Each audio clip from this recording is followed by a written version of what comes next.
அனைவருக்கும் வணக்கம். இந்த பகுதியில நம்ம ஆசிரியர் தேர்வு வாரியம் அப்ஜெக்ஷன் ட்ராக்கர் கொடுக்கறதுக்காக உங்களுக்கு அப்ளை பண்ண சொல்லியிருக்காங்க. நாளைக்கு லாஸ்ட் டேட்டு. நிறைய வீடியோல பார்த்தீங்கன்னா, உங்களுக்கு தெளிவான ஒரு வழிமுறை இல்ல அப்படிங்கிறதுனால தான் நான் இத அப்லோட் பண்றேன். இப்ப நீங்க www.tntrb. அந்த வெப் தளத்துக்கு போய்க்கோங்க. போயிட்டு இங்க இருக்கு பார்த்துக்கோங்க. இந்த இடத்துல உங்களுக்கு அப்ஜெக்ஷன் ட்ராக்கர் கொடுத்துருப்பாங்க பாருங்க. See this. இந்த பகுதிக்குள்ள என்டர் ஆயிக்கோங்க. ஓகே, இதுக்குள்ள போனதும் உங்களுக்கு ஃபர்ஸ்ட் வந்து உங்களுக்கு வெப்சைட் இப்படிதான் ஓப்பன் ஆகும். பார்த்துக்கோங்க. சைன்இன் லாகின் ஐடி பாஸ்வேர்ட் கேட்கும். இங்க வந்து நீங்க லாகின் ஐடி உங்க முதல்ல அப்ளிகேஷன் போடும்போது கொடுத்துருப்பீங்க இல்லையா, அது கொடுத்துட்டு பாஸ்வேர்ட் கொடுத்துட்டு சைன்இன் கொடுத்துக்கோங்க. சைன்இன் கொடுத்துருந்தோம் உங்களுக்கு இந்த மாதிரி ஒரு டேஷ்போர்ட் ஓப்பன் ஆகும். அதுக்கு முன்னாடி வந்து அப்ளிகேஷன் எப்படி வந்து நம்ம இப்போ அப்ஜெக்ஷன் ட்ராக்கர் பண்றது அப்படிங்கறதுக்கான வழிமுறை கொடுத்துருப்பாங்க. அதுல ஒரு டிக் வரும். அதுல வந்து நீங்க போட்டுட்டு இது வந்தீங்கன்னா உங்களுக்கு கேண்டிடேட் டேஷ்போர்ட் வந்திருக்கும். இந்த இடத்துல உங்களுக்கு அப்ஜெக்ஷன் ட்ராக்கர் பார்த்துக்கோங்க. இதை கிளிக் பண்ணுங்க. கிளிக் பண்ணதுக்கு அப்புறம் உள்ள போனீங்கன்னா உங்களுக்கு இந்த மாதிரி கேட்கும். இதுக்கு நீங்க என்ன பண்ணணும் அப்படின்னா, முன்னாடியே எல்லா டீடைல்ஸும் கலெக்ட் பண்ணி வச்சுக்கணும். இப்ப பார்த்துக்கோங்க, இந்த மேக்ஸிமம் ப்ராப்ளம் பண்றது இந்த பகுதி தான். அதாவது நம்ம ஃபைல் சூஸ் பண்றோம் இல்லையா, அதை நம்ம பிடிஎஃபா எப்படி கன்வெர்ட் பண்றது, அதே மாதிரி அந்த ஸ்கிரீன்ஷாட் எடுத்து எப்படி பிடிஎஃபா மாத்துறது அப்படின்னு கேட்டு உங்களுக்கு இன்னொரு வீடியோ அப்லோட் பண்றேன். அதுல கிளியரா இருக்கும் உங்களுக்கு. இதுல சப்போஸ் உங்களுக்கு ஃபைல் கம்ப்ரெஸ் பண்ண முடியலன்னா ஆன்லைன்ல நிறைய ஃபைல் கம்ப்ரெசர் இருக்கு. அதுல போயிட்டீங்கன்னா கம்ப்ரெஸ் பண்ணிக்கலாம். எல்லா ப்ராசஸும் சேர்த்து ஒரு 10 மினிட்ஸ் தான் ஆகும். ஆனா இதை பத்தின ஃபுல் டீடைல்ஸ் தெரியாம நீங்க உள்ள போயிட்டீங்கன்னா கிட்டத்தட்ட 2 to 3 hours ஆகும் ஒரு ஃபைல் அப்லோட் பண்றதுக்கு.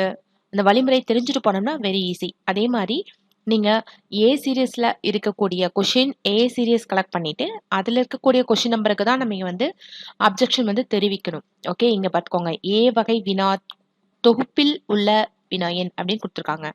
அப்ப அதை நம்ம பார்த்துக்கணும். ஓகே, இப்போ இதுல அந்த கொஸ்டின் நம்பருக்கு இங்க இருக்கிற ஏரோ மார்க் இது பார்த்துக்கோங்க. கிளிக் பண்ணீங்கன்னா கொஸ்டின்ஸ் வந்து வரிசையா உங்களுக்கு 1 2 3 4 அப்படி டிஸ்பிளே ஆகும். உங்களுக்கு சப்போஸ் 140 கொஸ்டினுக்கு கிளைம் பண்ணணும் அப்படின்னா இந்த இடத்துல இருக்கக்கூடிய இதை கிளிக் பண்ணி 140க்கு நேரம் வச்சுட்டீங்க அப்படின்னா உங்களுக்கு இந்த இடத்துல 4 டைப்ஸ் ஆஃப் ஆப்ஷன்ஸ் காமிக்கும்.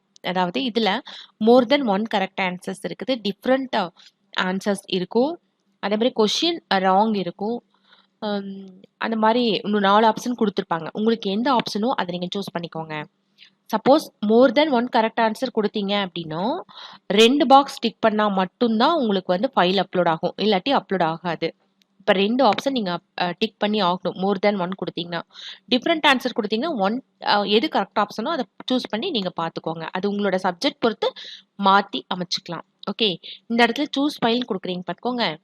ஒரு ஃபைலை வந்து நீங்க பிடிஎஃபா மாத்தி வச்சுக்கோங்க. அதுல வந்து ஃபர்ஸ்ட் பேஜ் வந்து அந்த புக்கோட ஃப்ரண்ட் பேஜ் இருக்கணும். அதுக்கப்புறம் எடிஷன் எல்லாம் காப்பி பண்ணியிருப்பாங்க இல்லையா, அந்த எடிஷன் அந்த பேஜ் இருக்கணும். அதுக்கடுத்து நீங்க எந்த பேஜ்ல உங்களோட கரெக்ட் ஆப்ஷன்ஸ் இருக்குதோ அதை வந்து நீங்க எடுத்து வச்சுக்கோங்க. எடுத்துட்டு 3யும் ஒரே பேஜ்ல வச்சு ஒரு வேர்டு ஃபைல போட்டு கன்வெர்ட் பண்ணிக்கோங்க. பிடிஎஃப்ல கன்வெர்ட் பண்ணி நீங்க வந்து அப்லோட் பண்ணிக்கலாம். எப்பவுமே பிடிஎஃப்ல கன்வெர்ட் பண்ணது மோர் தென் 124 கேபியா இருக்கும். நம்ம வந்து ஆன்லைன்ல போய் கம்ப்ரெசர் கொடுத்துக்கோங்க.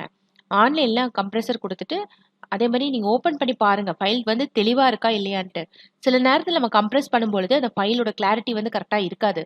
அப்ப நம்ம என்னதான் அப்லோட் பண்ணாலும் அது கரெக்டா இருக்காது. அதனால நீங்க என்ன பண்ணிக்கலாம் அப்படின்னா, ஒரு தடவை ஃபைலை வந்து கம்ப்ரெஸ் பண்ணிட்டதுக்கு அப்புறம் பிரிண்ட் அவுட் எடுத்து கூட பார்த்து செக் பண்ணிக்கலாம். ஓகே, கிளாரிட்டி கரெக்டா இருக்கா இல்லையா அப்படின்னு சொல்லிட்டு. அப்போ இந்த ஃபைலோட சைஸ் வந்து வெரி வெரி இம்பார்ட்டன்ட். ஓகே, இந்த மாதிரி தான் நம்ம அப்லோட் பண்ணணும். அதுக்கப்புறம் நம்ம கலெக்ட் பண்ண வேண்டிய முக்கியமான விஷயம் என்ன அப்படின்னு கேட்கோங்க. நீங்க போட்டோடனே நீங்க சப்ஜெக்ட் உங்களுக்கு தானாவே வந்துடும். நீங்க எந்த மாற்றமும் செய்ய தேவை கிடையாது. அதே மாதிரி புக்கோட நேம் கேக்குது பார்த்துக்கோங்க. புக்கோட நேம், அதுக்கப்புறம் அதோட ஆத்தரோட நேமு, அதே மாதிரி எப்போ அதை பப்ளிஷ் பண்ணாங்க, அதே மாதிரி பேஜ் நம்பர் கேட்கும். அடுத்தது வந்து பார்த்துக்கோங்க பேஜ் நம்பர். மோர் தென் 1 பேஜா இருந்தால் நீங்கள் கமா கூட பண்ணி கொடுத்துக்கலாம். அடுத்தது பேஜ் நம்பர் இருக்கும். இதுக்கு கீழே வந்து பேஜ் நம்பர் இருக்கும். அதுக்கப்புறம் நீங்கள் சப்மிட் கொடுத்தீங்கன்னா உங்களுக்கு ஓடிபி வரும். எந்த செல் நம்பருக்கு போட்டிங்களோ அந்த செல் நம்பருக்கு ஓடிபி வரும். அந்த ஓடிபி சப்மிட் பண்ணிங்கன்னா கொஷின் வந்து சக்ஸஸ்ஃபுல்லி அப்லோடட் வரும். நீங்கள் ரைட் கிளிக் பண்ணி நீங்கள் பிரிண்ட் அவுட் வேணால் எடுத்துக்கலாம். இல்லாட்டி ஸ்க்ரீன்ஷாட் கூட எடுத்துக்கலாம். இப்படி தான் வந்து நம்ம அப்ஜெக்ஷன் ட்ராக்கர் வந்து யூஸ் பண்ணலாம்.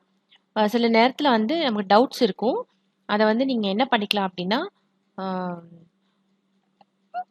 கிளாரிஃபை பண்ணிட்டு அப்புறம் அப்லோட் பண்ணுங்க. இல்லை அப்படின்னா நம்ம பண்ண ஒர்க்கை வந்து வேஸ்ட் ஆயிரும். அதனால ஓகே. வேற ஏதாவது டவுட் இருந்தது அப்படின்னா கமெண்ட் பாக்ஸில் கமெண்ட் பண்ணுங்க.